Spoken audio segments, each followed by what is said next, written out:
Ho and a bottle of rum. Like we what's going on, y'all? How y'all? What's up, fellas? What's up, What's man? going on? Billy, Ain't good, man. Yeah. Everything's good. Everything's good. I was out. sir, yes, sir. Back for another round. Yes, sir. Yes, sir. I was out with KJ, man. Running around, ripping around, running and ripping.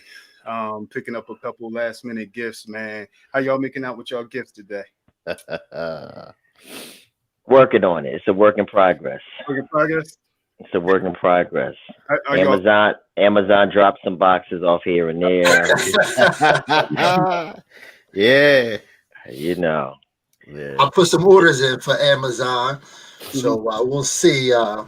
Hopefully, I'll see something in the next 3 to 5 days in the mail. Yeah. Yeah, Word. I ain't doing much shopping. Ain't doing too much. Nah. Nah. Nah. Yeah. Nope. Nah. Nobody gets nothing from me. Yeah. Hey.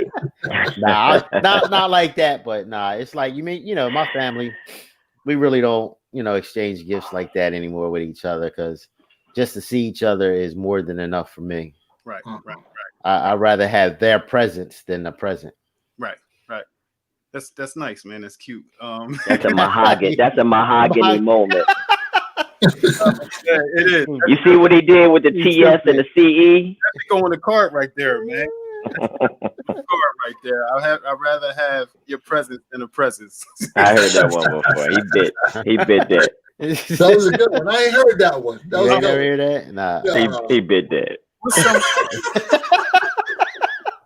What's some of y'all what's some gifts, man, that you guys have gotten, man, that was like you had the question like what was they thinking when they got this for you?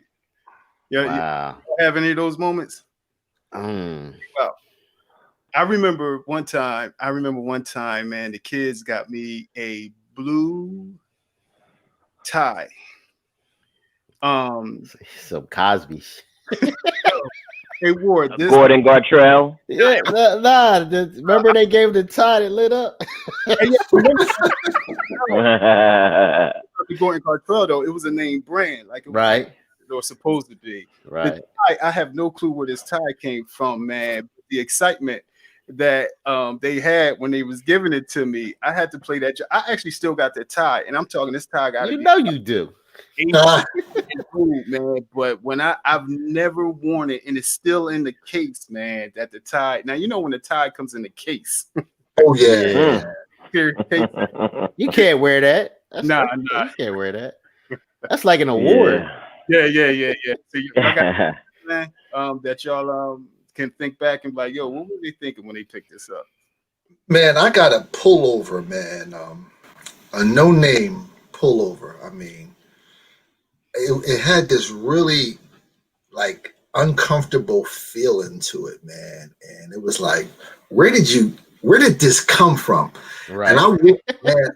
And I wore it probably 3 or 4 times, but I didn't say nothing, but I gave it away to the Goodwill probably. Yeah, I gave it away, man. I'm like, I'm not wearing this. So, I really, I wasn't feeling it, man. Yeah. Anybody else? Yeah. I do. Go ahead, Kitty.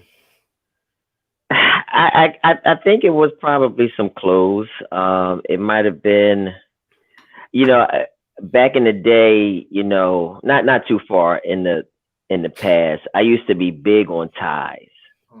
Yeah. Like I used to love the fat knotted ties and then the skinny ties, and I would just I still have them, but I used to wear them all the time. I love some suits and some ties, but I kind of drifted away from that like formality piece.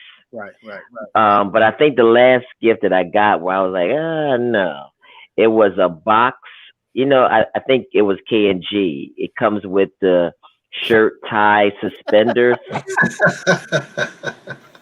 Yeah. And it was like, was really bright. Had some either some bright greens or some bright oranges. And I was like, I'm not a bright dude like that. My picture here, is bright, but I seldom, put on something bright as far as a bright green dress shirt or something like that. Yeah. So that whole box matching tie, shirt, suspender thing. Nah, I was like, I think I might have gave it to Damir. He might Yeah. have been about 16, 17. Yeah, because Mm.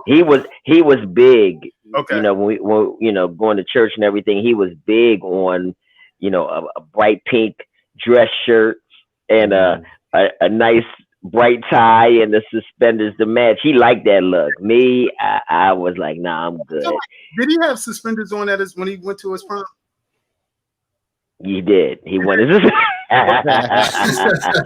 Mhm. You take it back, yeah. He Yeah. did. I took him for that. He picked him out. He wanted them, you know. So that piece ain't changed. And he got that suspender thing from my grandpa. My grandpa was a suspenders dude. When my grandpa passed, he Yeah. wanted all my grandpa's suspenders. So Hey. I said, here you go.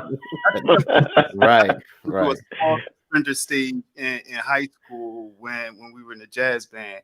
I think that was it. That was just a quick little suspender stage. It may not even have been for a year. I know the when I think Dre's not here, but I think when I think of Rollo, and these are all sax players that was in the band with us, Rollo and Lamont Caldwell, Mhm. even Anita. Ooh, All yeah. wearing, I think they all wore suspenders.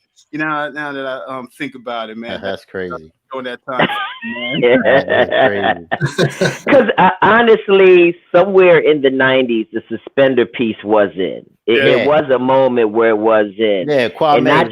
not just the clip on, but the button The one. button ones. The Yeah. button one, yeah, You know what I'm Yeah. saying? Yeah. Those Yeah, were. That's Kwame. when it was. It was more official with the button one. Yeah, Right. Kwame started that John with the polka dots and the suspenders and stuff Yeah. like that. The Remember Yeah. button ones Yeah.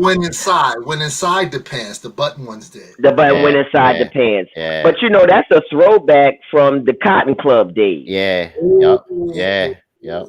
Cab Calloway. Yeah. You know, the Nicholas brothers. You know, Yeah. that's that throwback. Yup. Yup. Yeah. that was a dope time. That was nice. But you know what? I do remember one thing.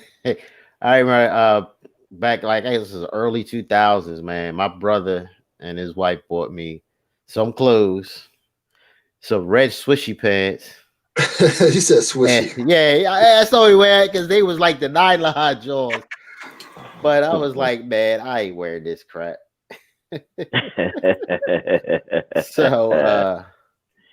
So yeah, that was get you some leather delirious pants from any. Nah,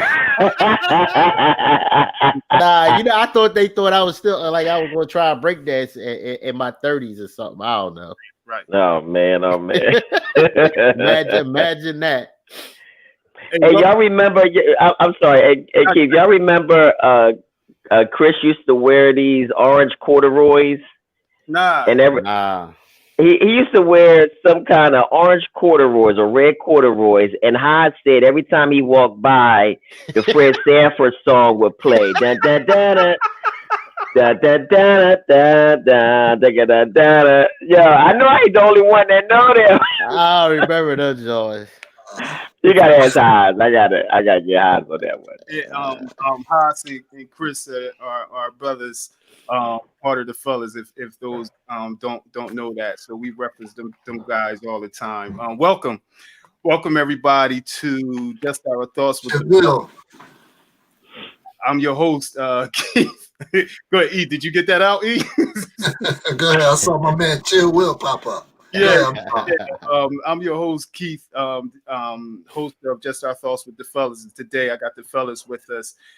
With me, this is where we talk about national, local news. We have some conversation on some current events, some trending topics, and we touch on some core conversations as well, some culturally relevant topics as well. So today I got the fellas with me. I want to say thank you, everybody, for joining in. If you're just joining in, we just had some brief conversation, about Christmas. It's the holiday season. Sometimes it's good for people. Sometimes people have some tough time during this time. So we just wanted to have some fun and, talk about some memories, gift giving and receiving gifts as well. So I got the fellas with me. Professor Kevy Kev with the dope Rob Tufnell. Kevy Kev signature piece in the back. Yes, sir. Yes, sir. What's That going is a Rob Tufnell Birdie Bread Art original. We see your work, All Rob. right. on? Yes, sir. Yo, what's going That's a custom made piece. Yeah, what's up, Ward? What's up? What's going on? What's up? What's up? I just do want to give a shout out to my cousin Justin joining us. Yeah. Yeah. Ward, how was work today, man? It was kind of It was a little rough, out there in the rain again. right. They always wait till them rainy days to bring in the heavy equipment. I got to get on the machine and move around, but hey, I love it. It's for the high. I could care less. Yeah, that's what's up. I'll be out there in a snowstorm if it's for the high. I'm there. Oh man, I appreciate the purple and gold in your heart. Yes, sir. Yes, sir. All the time. Capital. Still got his Panther. Damn right. Ward stole the capsule too, man. That was in the what was that capsule? Ward, didn't you steal something? Time capsule. Hey, I ain't steal it. I took it. Took the There's a difference. I confiscated it. Nah, I got the chance to go to the class reunion that actually opened it up. Okay. Because like we started that, but the class after us finished it. Yeah. And I actually got some of the contents, and I actually have the capsule. Mm-hmm. So yeah, I got you. E, what's up? What's up, E? What's going on, E? Oh man, I can't call it, brother. We're just hanging out with the fellas, man. Just saw thought. We looking forward to another good show. Another good show tonight. Yes, sir. Hey, E, how the boys making out, man? Two young men, man. How they making out during this time in the house? You know what I'm saying? And there's some active boys, man. Oh man, listen, man. Listen, man. It's tough, but I gotta admit, man. Their school district went back for a hybrid, so they're there just 2 days, Monday and Tuesday. Monday and Tuesday, yeah. So Wednesday, Thursday, and Friday, they're working remotely. So, they get a chance to go to school with the mask on and, work on their social and emotional skills and build on friendship skills. But other than that, man, when they home, whoo, you already know. Yeah. We missing our good brother Dre Norwood, man. Dre, be careful out there in them streets, tending to some business as usual. We definitely miss you, but we gonna hold it down for you while you're away. Our brother Dre Norwood, man. Fellas, it's been a couple weeks since we've been here, man, and since we've been having some fun. It's a lot that's been going on, man. These last few weeks. New Zealand. I saw New Zealand, man. They opened back up, man. Everything. Yeah. Open back up. Meanwhile, here in the States, stuff is closing down, man. I know Pennsylvania, New Jersey's closing down, and stuff starting to scale back. But these vaccinations are coming out, and I wanted to get you guys' thoughts. I know we had some conversation, before, with this vaccination, and my brother Wardy emphatically said, hell no, he definitely not getting a vaccination. War sentiments, are a lot of people's of color sentiments, when it comes to, whether they're going to get the vaccination or not. So I just want to get your thoughts on that, man, when it comes to, people of color, Black people, their decision, and whether they want to take the vaccination or not, and their thoughts behind it, So, let's talk about it, man. Let's talk about it. Yeah, man. I think it's the mistrust, man. The mistrust that the Black community has against the medical field, man. We've been the guinea pigs for vaccinations, for experimentation, from hundreds of years ago up to now. I mean, they've been experimenting on us with all types of medications and procedures on our women and on men. I mean, the Tuskegee experiment, syphilis, so there's a strong mistrust, that the Black community has, and it's for just reasons. We talked about this a little bit with Dr. Parak. Right. That mistrust that we have because, we're constantly the ones in the Black community that they want to vaccinate and immunize. Yep. Man, I see. I have an acupuncturist that I see, and I have a chiropractor that I see, and one is Indian, one is Caucasian, and they're strongly against Really? vaccinations. None of their children have been received the vaccine Mhm. because of the research that they've done. Right. Because vaccinations can have some irreparable harm Yeah. on children. Right. Adverse reactions. You have four persons that was in the Pfizer trials that developed Bell's palsy, Mm. and who do you know wants to have a paralyzed face from taking this vaccination? Right. Right. So the thing is that are we going to be able to really fight a nationwide mandate of this vaccination unless you have some type of exemption? And that's the concern. Is are they going to make this a requirement? I got a son still in school.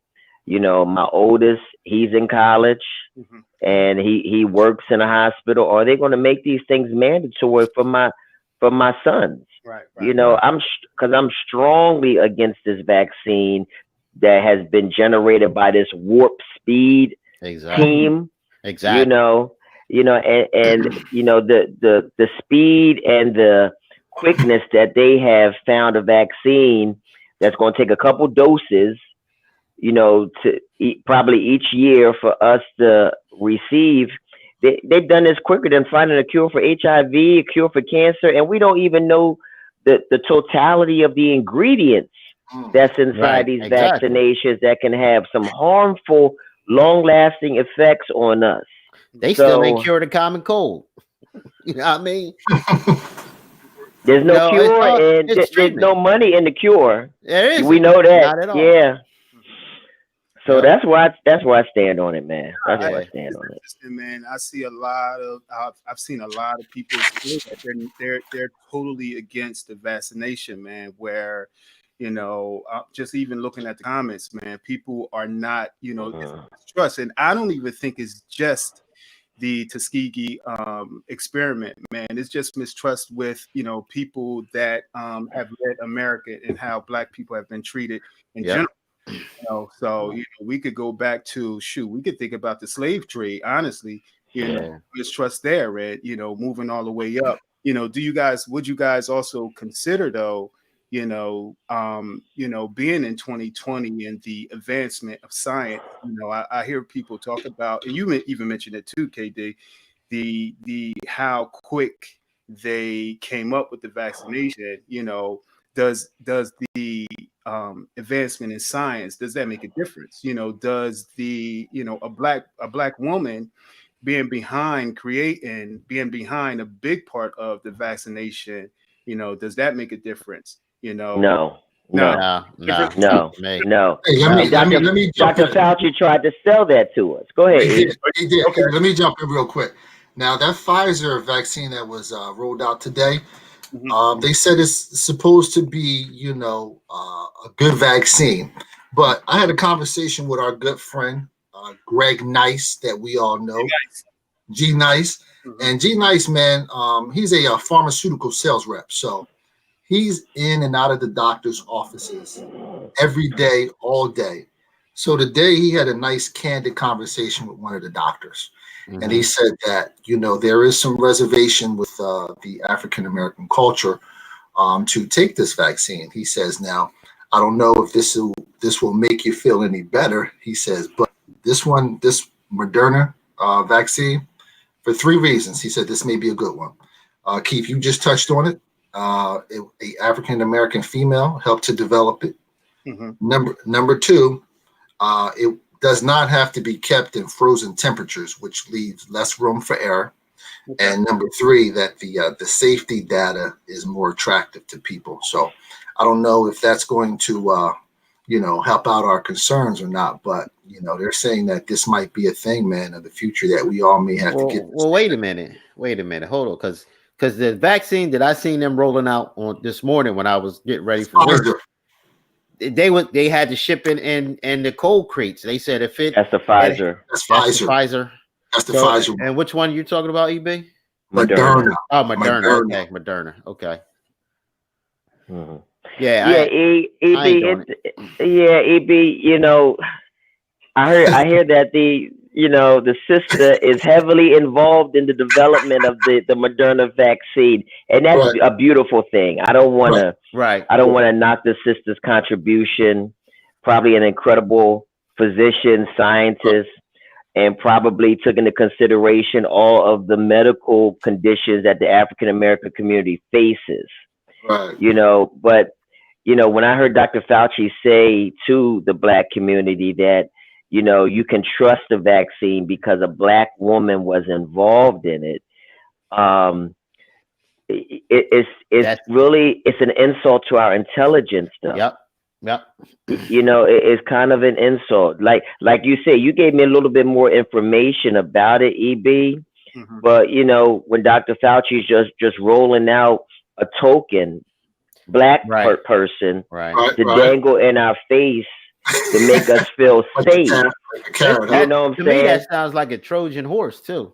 It's like It does. they hiding something in it. Right. Yeah. There you Mm. go. Amen. Make you feel comfortable, and then Yeah. Yeah. out it comes.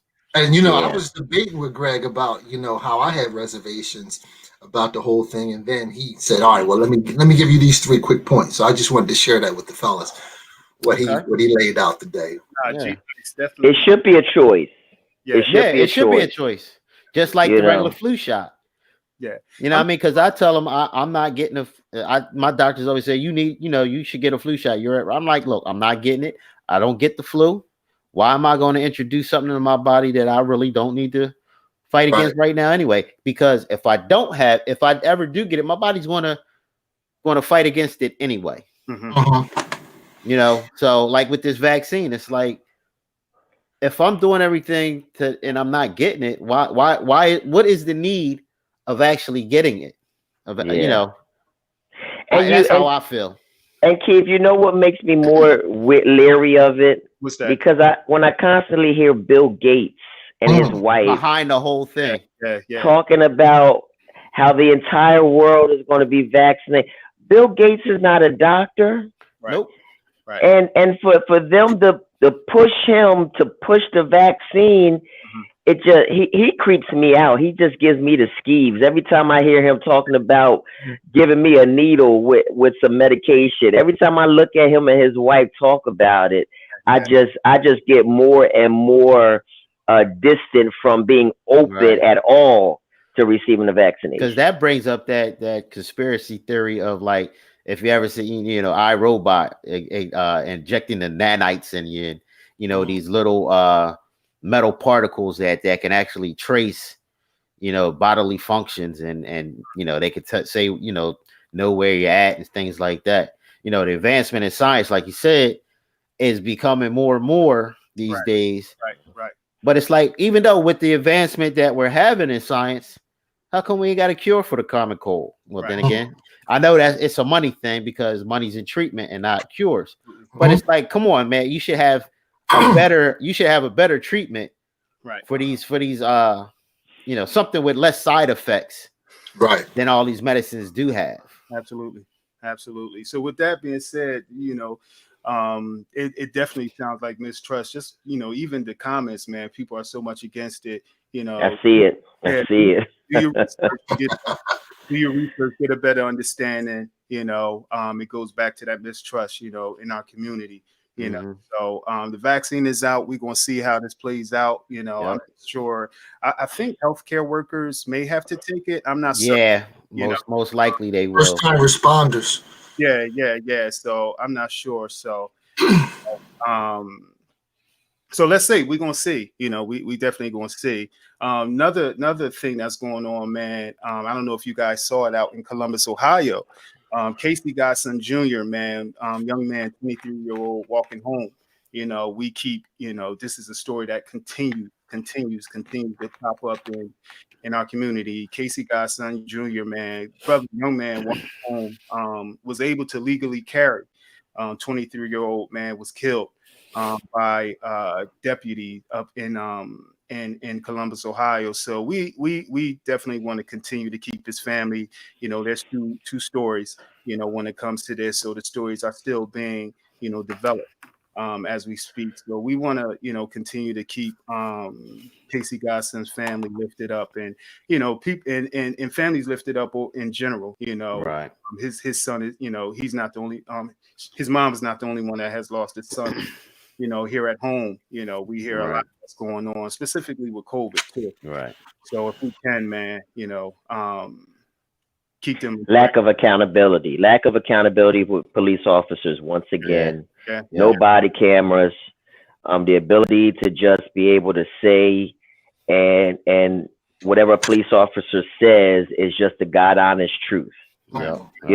And when a lot of people are speaking about the young man's reputation of not being involved in that type of life that would warrant him being shot in his grandmother's doorway, it's terrible that the police officer's word is always going to be believed over the victim, the victim's family, the victim's friends, and unfortunately, because the body camera is not a mandate with police officers, their word is law concerning their actions.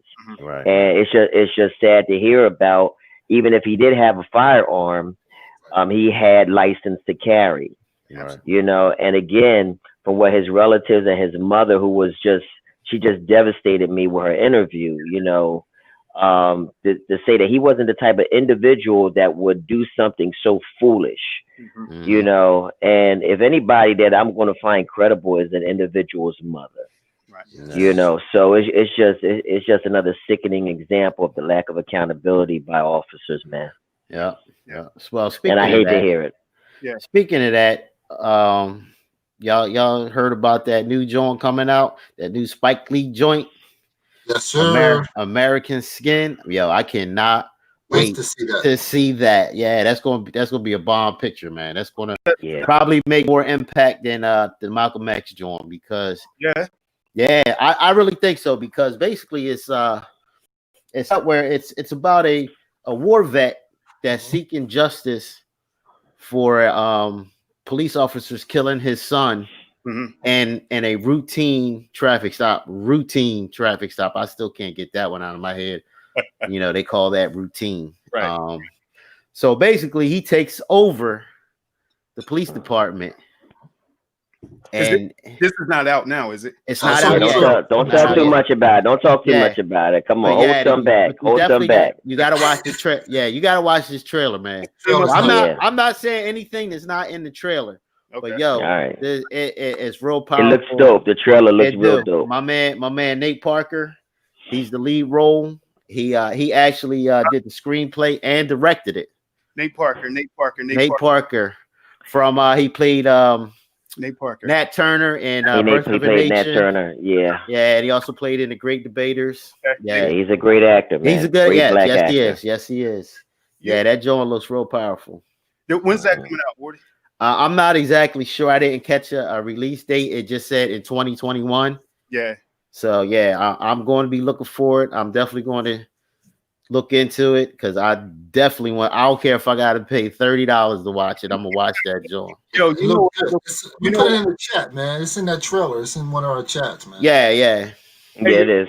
You know what I'm looking forward to, man? When we're speaking that Ma Rainey's Black Bottom. That's coming out. Yes. With Chadwick's last performance, along with Viola. It looks incredible. Looks incredible. Yes. So August Wilson, man, the great late August Wilson. He this is part of his century cycle. I don't know if you guys century cycle. August Wilson, the playwright, he did a century cycle where he did 10 plays, and this particular, each play is done within a decade, within a century. So my Rainey's is done in the 20s. So I'm straight looking forward to this. I don't know when it come out on Netflix. I did see a preview. My Rainey, August Wilson, of course, he did Fences. We saw that in the theater as well as on the in the big screen. So I'm definitely looking forward to that one right there, man. Right. Yeah. Yeah. Had to throw that up in that joint. Yeah. What's up? What up? What's going on, man? We got any more trending topics? Yeah, I got something else to roll out too, man. A little follow up on the story I did earlier about John Johnson. They call him Grandmaster J. Mm-hmm. He's the leader of the NFAC. Hey, And Ward, real quick. Hey, Ward, real quick. what's up? What's up? What's the acronym? Tell me the acronym for that. NFAC. The NFAC stands for Not Fucking Around Coalition. Hey, And Ward, they, what are they about, Ward? huh? Ward, what are they about? The NFA? Man, basically they're just a group that wanted to come together to they're labeling them as a militia, but they're really not a militia. They're out there protecting our people that are out protesting and in these gatherings to make sure there's no harm done to the brothers and sisters out there. Just like they had these good people on the white side with wanting to protect their people. It's the same thing. And he's the leader has just been arrested for allegedly pointing his rifle at police officers. What the deal was that the officers were on this garage, and they said they noticed a flashlight beaming in their faces. But then they turn around and say that they noticed that Grandmaster Jay had been walking around with a flashlight attachment to his AR-15. So they said it was him that pointed his AR-15 up at them on the garage top. See, now here's my thing: if I'm going around protecting somebody, you know what I mean, and I hear some noise somewhere, you think I ain't gonna look? And if I got a flashlight, yeah, I'm going to look. But it's still fishy to me because why are you on the garage? What's your point? I mean, I understand sometimes they do have to get vantage points to everything, but it's also been known that the NFAC has been working with local police when they do go out there. So it's like I don't get the correlation between them trying to actually. I think they're just trying to falsify some things and get them taken out of there because sound like to me. You know what I mean? Y'all been working together, so you should know what's going on. You should have told him, oh yeah, we're going to have people up on the garage, so don't be alarmed about that. It just sounds fishy to me. Yeah, nah, I'm with you. Yeah, I and I think they were at Breonna Taylor's when a lot of stuff was going on out there. They were out there supporting. I think they even went to Atlanta to support. When these doing the walks and doing the they were actually in Louisiana when this went down. Okay. So that's good stuff. Thanks, Ward. Yeah. Good stuff. I wanted to give a shout out, man. He ain't gonna hear this and ain't about it, but it's good to see LeBron James. Magazine has said he is the athlete of the year. With college basketball shutting down, a lot of tennis shut down. LeBron James, the NBA, and the fellas in their voice. When they were down in Orlando at the bubble, their voice, was paramount. With injustices. So Time Magazine, not just because of that, he won his 4th championship as well, out there in LA, and in his 17th year. So, wanted to definitely give a shout out, man, and acknowledge that brother, Time Magazine, and the athlete of the year, so shout out to doing what Bron do, man, and, making a statement. Leading, and using his voice. A lot of people aren't big fans of him, but I love what he does on and off the court. I'll give him his props for that. I will give him his props for his activism. I like that. I do like You know, him More speaking than up. an That's cool. athlete. He's More got than that the more than an athlete. Yeah, athlete yeah, he platform, does. which is incredible, man. Hmm. The ability to mobilize these athletes and the community and get things, on the ground. It's the boots on the ground type of platform to get Hmm. people really aware about voting, police brutality, and things like that. No other athlete has really stepped in those arenas like LeBron. Yeah. Right. So for him to be at the top of the hill Yeah. in his craft, Right. but to also be daring to step in these really muddy issues that black communities are facing, you gotta give him much respect for what he's doing, Hmm. on and off the court. Hmm. You want to jump into that little piece with him and Kyrie? Yeah. Crazy, man. Um, so I think in October when LeBron was playing in the finals for his fourth championship ring, Kyrie was on Kevin Durant's podcast, Hmm. and those two are on the Brooklyn Nets. They were both injured last year, but now they're really trying to make a name for the Nets and for themselves to gear up for this season, which is just it's crazy that it's starting right now. Hmm. Um, so on Kevin Durant's podcast, Kyrie made a comment that he's when he got the opportunity to work with Kevin Durant, he could feel confident in the fact that he's got somebody on his squad that can actually make the last shot. Okay. Okay. All right. So here's LeBron recently on a podcast where he's asked about those comments that Kyrie made, about his clutch ability. And LeBron said he was hurt. LeBron said he was hurt because he really just, and they had their difficulties. Kyrie wanted out of Cleveland after 3 years, being there. But what LeBron said is that he wanted nothing but success for Kyrie. Before LeBron came into Kyrie's life, he was languishing there in Cleveland, injured, losing seasons. But when LeBron came there, every time he was there, 4 straight years in Cleveland, he took them to the finals.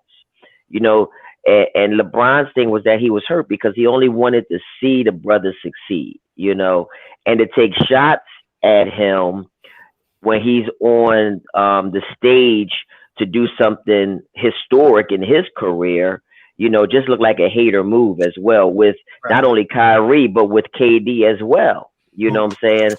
So for him to say that he was hurt, I dig that because it shows that he's human. It humanizes him to the fact that, people's comments like that, especially when they're your teammates, especially ones that you've celebrated success with, to take those kind of shots like that, it can mess you up a little bit because all you wanted was to give people an opportunity. I don't see D Wade making any comments like that. I don't see Chris Bosh making it, Ray Allen making it. I don't see AD making those type of comments about him. Those people were happy to be on a platform with LeBron because if he's on your team, you're going to be in the finals. Period, point blank. You're guaranteed a trip and an opportunity to win that chip. So, for him to say that, it's a hurt piece. It's a hurt piece. Let me ask you this. Hold on, let me jump in real quick. I gotta definitely. I agree with you, KD. I am a Kyrie Irving fan. I think that he's a talented ball player, but I just think that there must be something else that's there for him to take those jabs. Now, again, he didn't go directly at LeBron, but it was kind of like indirectly because everybody knows that they played together. And to your point, KD, I agree, man. I think I would have been hurt too, man. For him to, make those comments knowing that we played together and I wanted nothing but the best for you. You know what I'm saying? So again, I commend LeBron for handling it the way he did. He handled it really good, E. And here's the point that he said. He says, before I even make a judgment, he says, I want my people to send me the transcripts first, because right now that's just some hearsay that you guys are saying. I want And to he see read the whole transcript, right? whole Right. transcript. Go ahead, Ward. Yeah, I mean, like, what exactly did he just take the jab at LeBron not being a clutch shooter, or just There was a lot of controversial topics that was handled in that, but the one that was discussed on the podcast is the one that I just brought up. okay? So, I mean, what was wrong with that? Because we know LeBron ain't a clutch shooter. He's always passing the ball at the end of the game, trying to get somebody else the shot. He don't take it. So, what was wrong with Kyrie saying that? That's a foolish statement. That's a foolish It's a statement foolish because statement, but it's a he statement. has no, but he has made clutch shots. He has made game-winning shots in his career. So to say that is asinine, even for Kyrie, because he is a clutch performer at the free throw line, a defensive player, and he has made last-minute shots to win a game. So to say that it's incredulous, I'll give that. If Sharon is around, I'm going to use this word for her. Incredulous. Incredulous. Yeah. It was a jab at LeBron. Man, hey, Well, hey, whatever, man. But like you're saying, if you saying LeBron handled it well, so why is it in the news? Why is it such an issue? If it's like, whatever, it should have. Because he was asked. He was asked the question. He was asked the question. Yeah, but you don't have to indulge in it. You can just be like, I ain't even worried about it. LeBron took the high road because he said, "I want to see him succeed." You know, he could have aired out whatever personal laundry, dirty laundry No, I'm that not they even had saying between air them. out anything. But for him to say, yes, that hurt because all I wanted to see for my brother was for him to succeed. That is really that's going above and beyond you know, what probably normal people in the streets. They probably would have definitely retaliated against each other. But he saw fit to take that high road and celebrate Kyrie. You know, celebrate LeBron.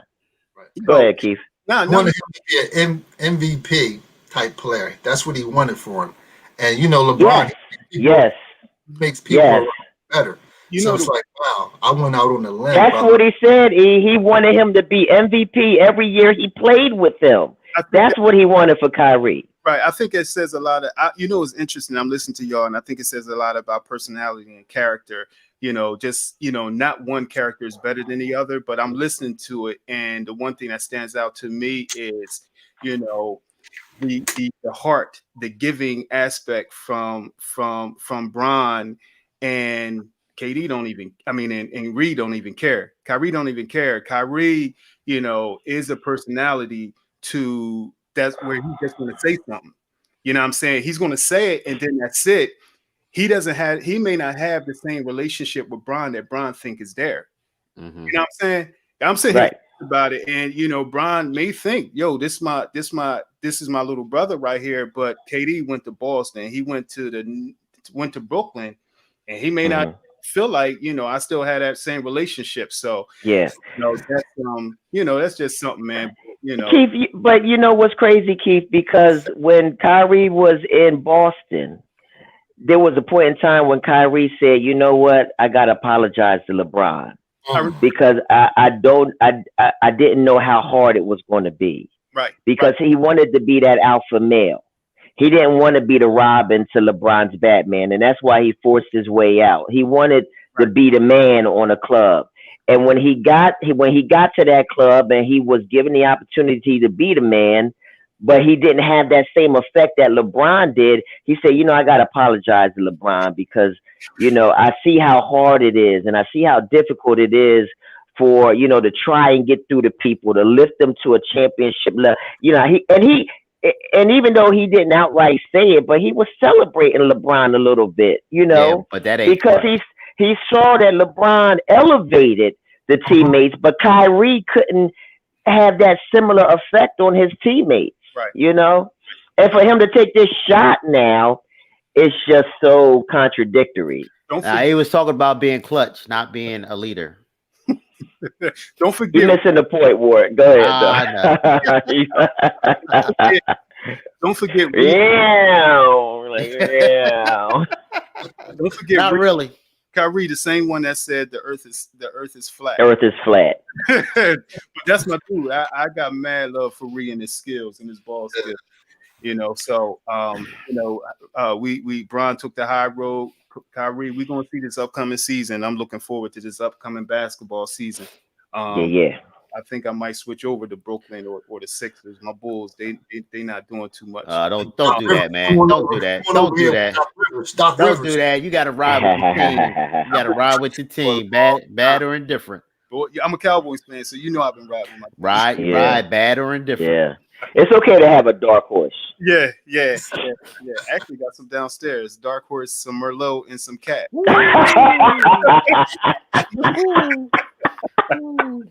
Dark horse. Nice. Hey, and don't forget that making Yeah, you ain't right. and that making You ain't right. is still waiting. Yeah. So we gotta get over it. So what else is going on, man? You told us to Katie. You mentioned what was it? The reunion, the Fresh Prince reunion. You mentioned the Fresh Prince reunion. With the Fresh Prince reunion, I don't know if a lot of people recall there was some friction between Will Smith, Fresh Prince, and Aunt Viv. What's Aunt Viv's real name? Janet Hubert. Janet Hubert. Janet Hubert. She was on the Fresh Prince for a few years, and there was some First 3 seasons. Yep. first 3 seasons, and it was definitely a lot of conflict, and some struggle for her on the show, and she was able to unpack it. She had issues with Will over the years. She's said some things, in the news and on YouTube and different platforms about, how she felt about Will, how she felt, how she was treated on the show. Right. And being the elder woman on the show, she felt as if she should have been, respected more and, considered more during the time on the show, but this was going to be the 30-year reunion of the Fresh Prince. Actually, this is the 30-year reunion of Fresh Prince. And one of the things Will Smith mentioned was, prior to them having this reunion, he wanted to mend things. He wanted to talk to, I'm going to call her Aunt Viv, first Aunt Viv. The original. Aunt Viv, and have a conversation with her about things that happened in the past. Now, granted, this was 30 years ago. When you look at it, Will was about 21, top of the world, money flowing out of his pockets, his voice, when he said things on the show, people moved, so, at the time we talking about a 21-year-old, making moves, and 30 years later, Will wanted to have a conversation with Aunt Viv, KD, can you unpack that conversation, that he had with Viv? Yeah, man. It was really great to see, man. It was really great to see 2 black people come together to share their differences, to be transparent about their emotions about one another during that time, and what they can do in the present to try and repair things. You don't get to see that often. With people, in the entertainment or with people in general, to really go through something that was really nasty, really public. And, even though it took almost 3 decades for them to, have the wherewithal to come to have a sit down and really talk about it. So, Will just really, I admire him because he's really been vulnerable. Go ahead. Shakur, do me a favor and set it up for those that don't know how it was set up, the conversation, and then conversation afterwards. Yeah, it was during the Fresh Prince reunion.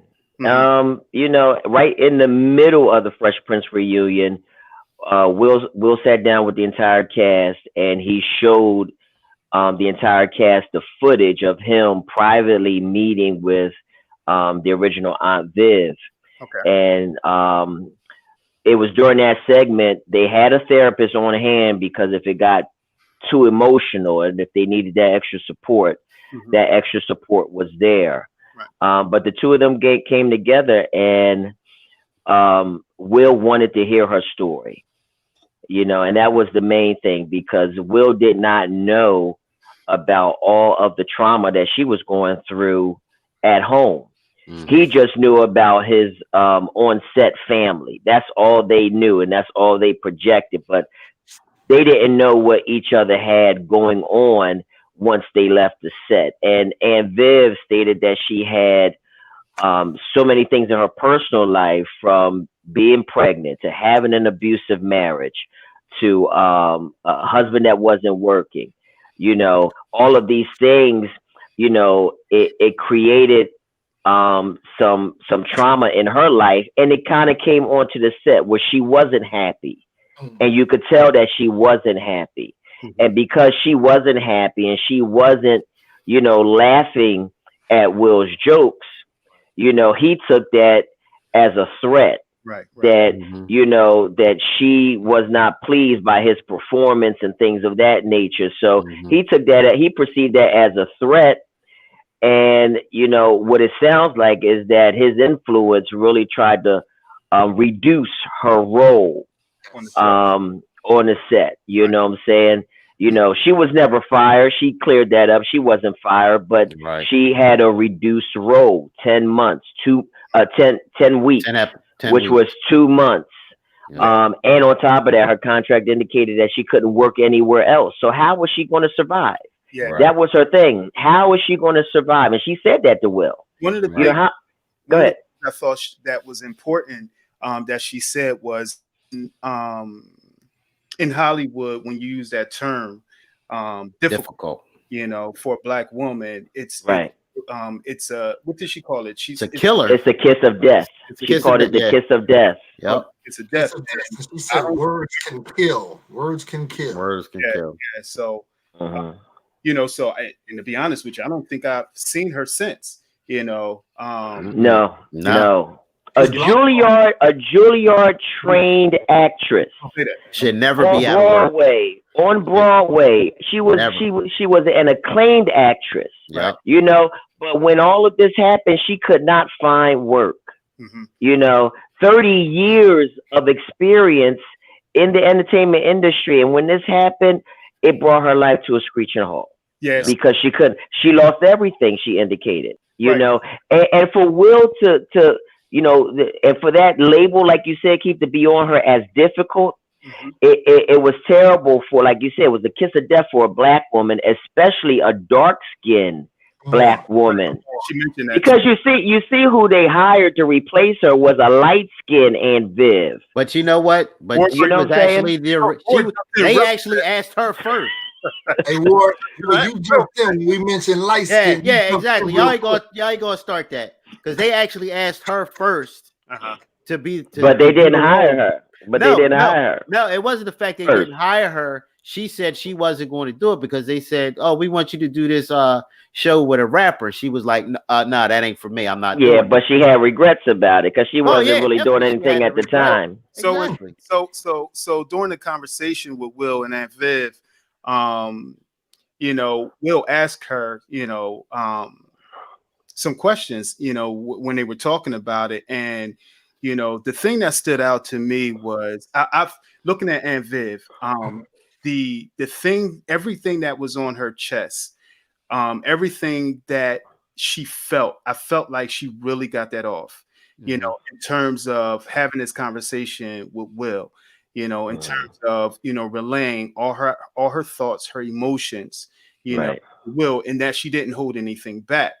Right. I Mhm. thought that was interesting. I thought, she also mentioned that, she promised her dad before he passed away, um, Mhm. that she would have this conversation to Will, with Will, Mhm. I'm sorry. And I Mhm. thought that Right. was important, and whether we call it, mending a relationship, reconciliation, you know, Mhm. but I thought that was important to really get that off your chest, and Will sat there, and listened. Mhm. Mhm. Sat there, Right. listened, he took it in, and she was throwing some punches, she was throwing some bullets at him, Yeah. you know, Mhm. Yeah. and Yeah. I thought it was great that he was able to sit there and take it, at the stage that he's in now. I'm not sure Right. at a young age he would be able to, to receive it, but he received it, you know, Mhm. and I thought that was important for her, You know, Yeah. there was no defense put up. There was no, fighting, no anything. He just received, Right. and Yeah. that's a good part, a great part when we talk about, mending that relationship, reconciliation. I think Right. that's dope. EB, Yeah, you had but something, E?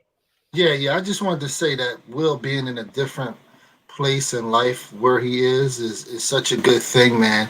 I thought I wanted a little bit more from Will, but I think I got it Hmm. because when I saw Aunt Viv, man, just her passion, man. She really felt that, and she was asking him like why, like Wow. how could you do this, Yeah. and him being a young 21-year-old cat, and he felt threatened. I got that, but when I saw Aunt Viv, man, just pour out her heart, I just kind of wanted Yeah. a little bit more from Will. But Yeah.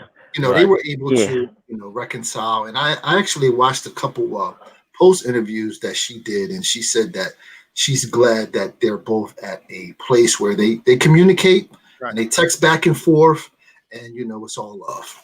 Yeah. Yeah. Yeah. The only thing about when I looked at it, I commend Will for taking, sitting there and listening to her, listen to her pour her heart out. But the only thing I wanted from Will was when she asked why, you need to say something, brother. I mean, because the look on his face, I know, and this is why we had the discussion, because everybody has a different take on stuff. Absolutely. And I got the feeling that Will still really don't give a shit.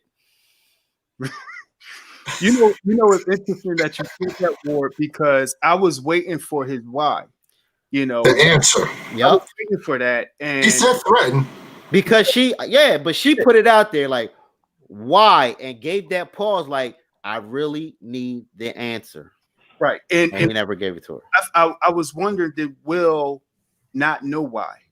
You know what I'm saying? Like, Right. did he Did just simply like not? did that round table talk explain why he did what he did? Because like the round table was after the fact. Right, right, right. So I mean, like with when he sat down with the therapist, like when she was explaining to him about your defense mechanisms, where your comedy, trying to keep everybody laughing, Hmm. was to keep your father from lashing out and hitting, being abusive. Hmm. Like Right. what is that? So I Yeah. mean I that could be it, and why he was kind of in my eyes kind of dumbfounded, flabbergasted, didn't know what to say at that time when asked why. I mean that Or you didn't think it was sincere? mm, at that time, no.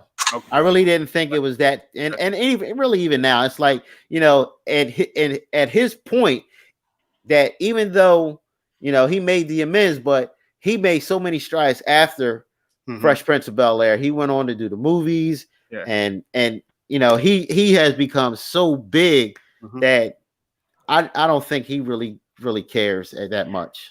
I Hmm. don't think we can judge another man's motives and intentions. I don't, none of us can really see into an individual's heart. You're right. You're right. We only have our speculations and opinions. So, we can only just give our opinions on that. But I kind of think I do believe that Will's why wasn't important because it would have put him in a position of trying to defend his actions. I Mhm. think it was really a moment for Aunt Viv to be heard. He needed to see how he devastated this woman's life. Oh, When I look at how the childhood trauma really came into fruition in their relationship, Right. Will almost seemed like he was his father and Aunt Viv was his mom. oh. He really abused and Viv. I know we talked about how he tried to protect his mom with the jokes to Right. keep his dad entertained. But when Mhm. you look at it from this point, the domestic violence piece, Will really acted like his dad in his relationship with Aunt Viv because when it got heated, because domestic violence is all about power and control. All right. And Will showed that because he had the power, he Huh? had the control. And when people did not respond to how he wanted them to respond, he became the bully.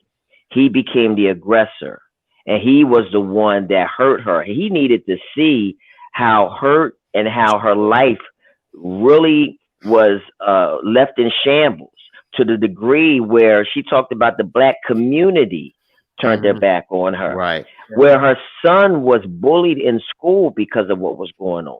And I, You her know, own so family, I, turned yeah, against her. I She don't even said. think he needed to. She needed to hear. He needed to feel it. Yeah, he Right. feel her but energy. how Yeah. you going to feel it unless you speak it? Oh no, I'm saying I'm agreeing with you. Like Yeah. he needed to hear it and feel it. You But know. even Go ahead. That still, passion man, that she was bringing. even still, he needed to say something, because I mean, you guys are saying about him defending his actions. It's not the point of defending, it's owning up to his actions. Like, this is what I did. Hmm. You know what I mean? That's what she, and I think that's what she wanted to hear him say publicly. Yes, this is what I did to you. Hmm. And I don't, And you he know, and he said that though, Ward. If you watch it, he says that he was wrong. His 21-year-old self was wrong.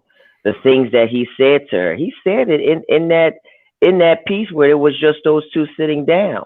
Hmm. I mean, but if you gave Will too much of why did you do it, it has, when you're dealing with um a therapeutic session, if you give too much of why you did it, the person may go into a defense mode.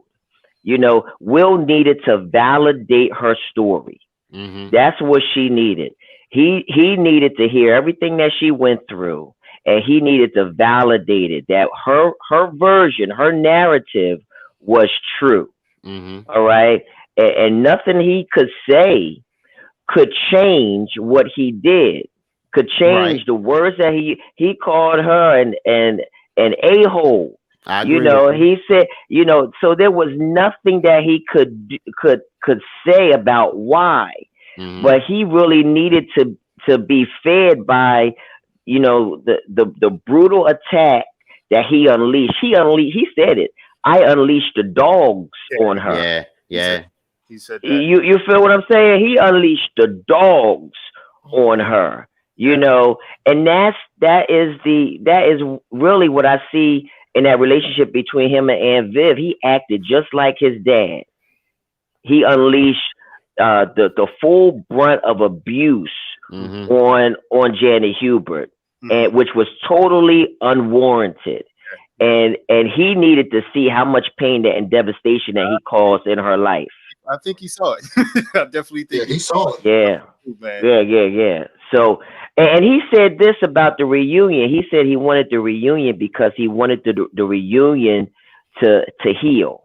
Mm-hmm. You know what I'm saying? That was the purpose of the reunion. I mean, when I looked at how they at one point in the reunion they focused on how significant Uncle Phil was, Yeah. and that scene that he had with Uncle Phil, because Will's father was so unstable in his life, Hmm. and he talked about how he messed up that line, and Uncle Phil said, "Use me."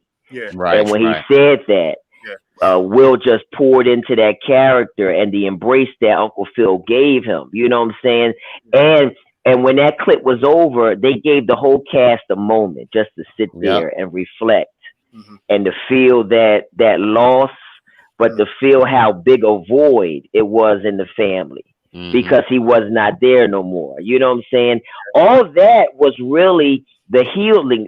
That was to really set the precedence for that show to be focused on healing. Yeah. Yeah. Mm-hmm. You know what I'm saying? Because that was a real moment. Yeah. Yeah. Big time.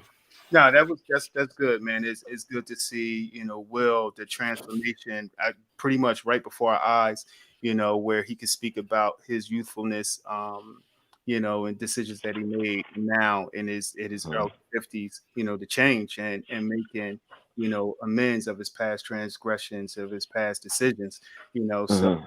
and Will, he's a stickler for putting himself out there, and Yeah, in front of us to see, yeah. um, and be transparent and be vulnerable, which is something that we all can take a lesson, about, man. Dope conversation, man. I appreciate it, Sure. fellas. We have some good Steve, stuff. one last thing about that we can all kind of, find common about that. I think one of the things, he talked about his 21-year-old self could not see what he sees now at this age, Right. because in life you got to go through things. And one of the things he was saying, that I've been divorced, I have Right. children, Right. Right. and these things have kind of helped him be able to relate to the pain that she's going through. Mm-hmm. And he said something interesting. I don't have a daughter, but I know if you do, and there's probably people out there that have daughters. And he talked about how his daughter Willow is like the one female relationship in his life that he feels like he He got hasn't failed. right. He got right. You know what I'm saying? He feels like, he couldn't protect his mom. He unleashed the dogs on Aunt Viv. He had a failed marriage. He had entanglements with Jada, but with Willow, but with Willow, it's the one female relationship that he's trying to salvage. That Right. he feels like he hasn't failed. You Right. know what I'm saying? And for him to be open at that moment to say, all of those things brought me to the point where I'm able to relate to a degree to the pain and the hurt that is associated with what Aunt Viv felt. You know, I just, that's why I love the fact of what Will's doing, because a lot of dudes, a lot of people just can't put themselves out there naked on Front Street, Mm-hmm. and for other people to really learn and heal from. I know I've received a lot, just watching that whole thing just be exposed. I th- I think Will wouldn't be who he is without failed relationships. I don't None of us would be. per se. I don't think none of us. None of us. I It don't think makes you a stronger person. right. I don't think any of us will be here, without Mhm. these failed relationships throughout our journey. You know what I'm saying? Mm-hmm. It makes us, Yeah. like you said, EP. Nikisha says fathers are their daughters' first love. I had to smile because I thought about mine. And I think about, we can often think about the relationships that fell.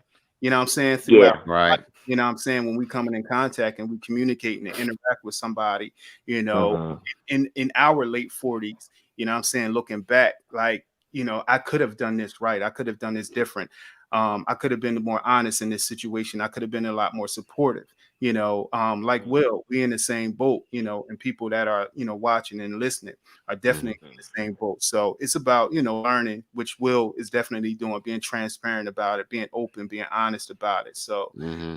I Yeah. Yeah. think, Yeah. I think it's It's great. lessons learned, man. Lessons Yeah, learned. Life lessons learned, man. And definitely. sometimes you can't put the pieces together until you get to this age. Right, right. To realize all those things that happened in my childhood, Yeah, yeah, has caused a lot of the problems that I had early on in relationships. Now I can see how all those things kind of connect with one another, absolutely. you know. But don't stay there in that childhood trauma. You gotta evolve from that some way and somehow. Because he said that, in certain situations he would revert to that 4-year-old kid, Hmm. you know, and we just can't do that. We can't keep reverting to that child whose life was interrupted. We gotta grow and evolve from that hurt. I think when we identify, I think we still have a kid on the inside of us. Mm-hmm. I think we still have a kid on the inside of us. I think the thing is recognizing when that kid arises on Mm-hmm. the inside of us, so then we can manage that kid in whatever situation comes up, whatever situation presents itself. Right. And with Will recognizing when that kid, on the set of Fresh Prince, it's, I'm not sure if he was aware, but like, you guys said, when we get older, when we're a lot more mature, when we go through these experiences, we have to be more mindful in the moment of when this kid can possibly arise and what is this Mm-hmm. kid capable of doing. Right. What is this kid's toy? You know what I'm saying? Yeah. What is this kid about to, how does he play? Mm-hmm. You know what I'm saying? So Yeah. when we recognize that kid showing up, you know what I'm saying? It's now how do we manage this kid? You know, Right. so I definitely think you made a great point with that, KD. So is that the process, INF? Is that the process? Resolving conflict, forgiving one another, and then reconciling? I, Is that? Do you think that's how it flows? I think I don't know if reconciliation at times is needed though. Like we talked weeks ago about forgiveness, and I think both are synonymous but yet different. I think you can forgive someone and don't have to mend or Reconcile. reconcile the It's an relationship. option. It's an Yeah, it option. is. It's definitely an option. It's an option. It's definitely But but that's on the tail end. I mean, you leave it on the tail end because it's a possibility. right. Right. You know, if you resolve it, if you forgive, maybe reconciliation happens. And when we look at what happened here in this in the reunion special, the hope is that there was some genuine and authentic reconciliation that Mm-hmm. emerged from the resolving of the conflict and the forgiving of one another. Mm-hmm. That's I, the hope. no, I agree with you. I also think about the 30 years of loss that she Right. had to experience. That's the You know, biggest thing. And yeah, I like Hmm. to see Aunt Viv, man, resurface, man, in a big role. I saw somebody put it in the comments earlier, Yeah. and Yeah. let Will be instrumental and reaching out to some of the big dogs and some of these networks and getting Aunt Viv a nice role somewhere, man. Yeah. Yeah, I could a, imagine. a time to restore her career. Yeah, I could Yeah, imagine Tyler Perry bringing her back. But I could. that's only if she wanted. See, but that's the thing. She's an actor at heart. She's an actress. Yeah. I'm Yeah. sorry. She's an actress at She heart. is. She's a performer. She's a Mm-hmm. dancer. She yes, is. So sir. Just her piece, So yeah. yeah, nah. Every closed door that you did in her life, now you got to be the key to open some doors as Absolutely. well. And Right. it's never too 30 years is a long time, but you see it's never too long to Too late. really to come together and fix what's been broken. Good Yep. No. point. And you know what, KD? She looks good, man. She's aging gracefully. Yes, 65. she is. Really. Yeah. 65. Yeah. Yeah. Yeah. 65. Yeah. She looks good. Yeah. Yeah. She Yeah. she made note that when she gave him a hug at the end that she's still older than No. him. Yeah. You always gonna be my I mean, a baby. little. Yup. You always gonna be my baby. That's how aunties Yeah. Yeah. are. Yeah. So dope. Yeah. Way to learn, man. Check that out if you can. Um, you know, I think everybody's team, man. We're gonna wrap this up, but everybody's team won yesterday. Yes, You, sir. you know. Hey, so y'all starting Hurts next week? Yeah, it's official. It's It's a official. Yeah, yeah. He said he's gonna start next week. Here's the thing I wanna say to y'all real quick Go ahead, because KD. Let me jump in I'm there. listening about the white quarterback Carson Wentz and the black quarterback Jalen Hurts. I feel some type of way because I think that Jalen's impact has been slighted, and I'm feeling like that because he's a black kid. You know, everybody's saying, well, the play calling was better and less of an emphasis on what this kid did yesterday. And they're saying, well, if Doug would have called better plays for the white quarterback, maybe he would have the same success. And I'm like, why are you diminishing what this young black kid did yesterday? really. Because it was more than just the play calling.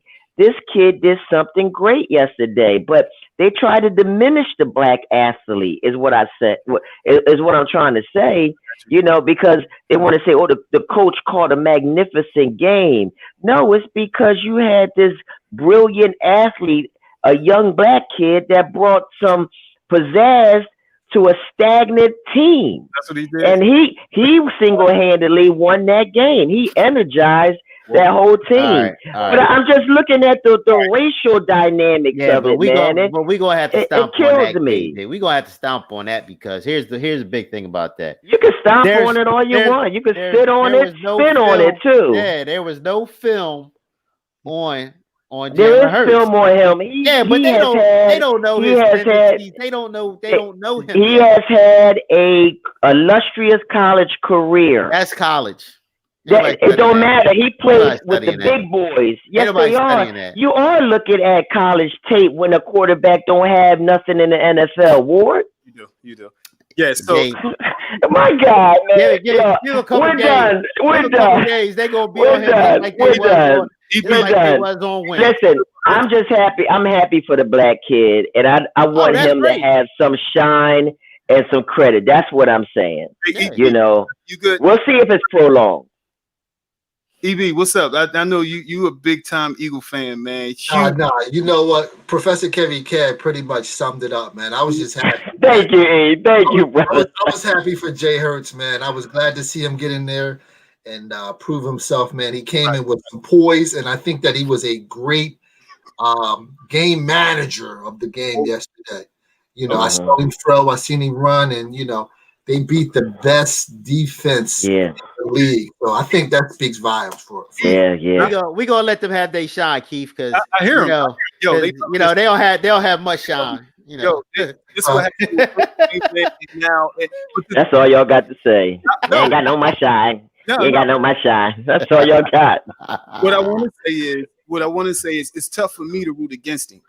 I rooted. Oh, for, definitely not. Nah. I rooted for Vic. Not. I rooted for McNabb. Yo, it's hard for me to root against Dak. Yeah. I rooted. I remember it really is. EB was a huge Randall fan. Randall Cunningham, baby. Remember that? I remember, and I rooted for them. It's tough for me to root against some of the players, man. Yeah. Dawkins was one of my favorite players, like the passion that he got, but it's the stuff that comes with it. So we're gonna see. Arlene want to give out a shout out to Hassan Reddick. Yeah. He played a great game. Yes, he did. He played a great game, man. Camden. Yes. So yeah. So dope conversation, man. We're gonna finish this season up. I want to give a shout. Rob Tough now. Yeah, Rob Tough now. It'd be funny. Shout out to Kat, man. I want to give a shout out to Kat Page. She has Kat Page. She has her product, Unapologetically Love Products.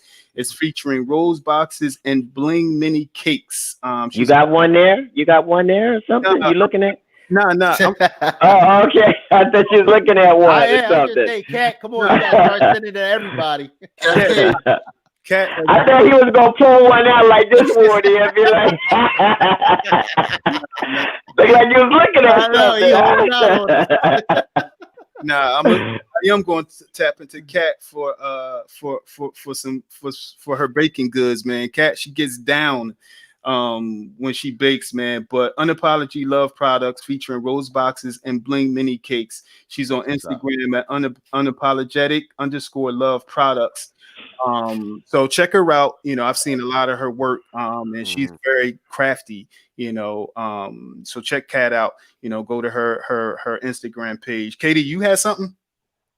I just wanted to shout my boy, Bread Bird Art by Rob Tufnell. That's all I wanted to do. Him and his wife, man, got something major, and that let me point to it right there. Yeah. That's what's up, Rob. Right there. Yes, right sir. there. Kevin Cab, and he's got all the slogans in there. The professor, the strategist, and it wasn't long. I pumped it into Rob, and he had it for me. It was like a DoorDash delivery. Yeah, Rob always been dope, man. Rob, dope. Yes, sir. Hey, I got a quick shout out too. I want to shout out our longtime classmate, our friend, Tawanda Jones, aka Wawa. You know what I mean? Yesterday I made it down to the Mass Melanin Market, and it's still a dope production. For those that's just watching, man, that aren't familiar with it, can you tell us what the Mass Melanin Market is? Yeah, the Mass Melanin Market is basically a collection of vendors that come together to sell their product. We have people that cook, bake. woodworking, clothing, Right, right. cosmetics, almost you name it, they got it. Where You is it? go. It's at Wiggins Park, Camden Waterfront. Okay, Yeah, as soon as you go down, hit the circle right next to the aquarium. sure, It's sure. usually every Sunday morning. Yeah, Sunday mornings, weather permitting. She puts together this thing, and she brings these vendors out. They put the thing down, and it's always a good time. I ended up spending hours, walking around, looking, talking to people, and also not just while doing the melanin market. The community work she does Right, right. is What ridiculous. time does it take place? What time? It's I believe it starts at 7 Mm-hmm. and it goes on to about 2 or 3. Okay. Okay. All right, Rob said 8 to 3. There you go. Let's do it. Okay. 8 to 3. Arlene Stevens said the sea moss and elderberry. Here we go. It's a dude that he has his own. He's got a vendor spot down there. Yes, he Beer does. Bandits Moss. He's got the sea moss with bladder wreck. I get it from him every time, man. That's what's up, man. Great for your immune system. Yeah, nah, that's what's up. Arlene. Yeah. We had dope conversation, man. Amazing podcast again, man. Amazing show, man. Fellas, y'all bring it every time. We want to thank everybody, for just tuning in, taking some time to hang out with the fellas when these are just our thoughts. Kyle Price.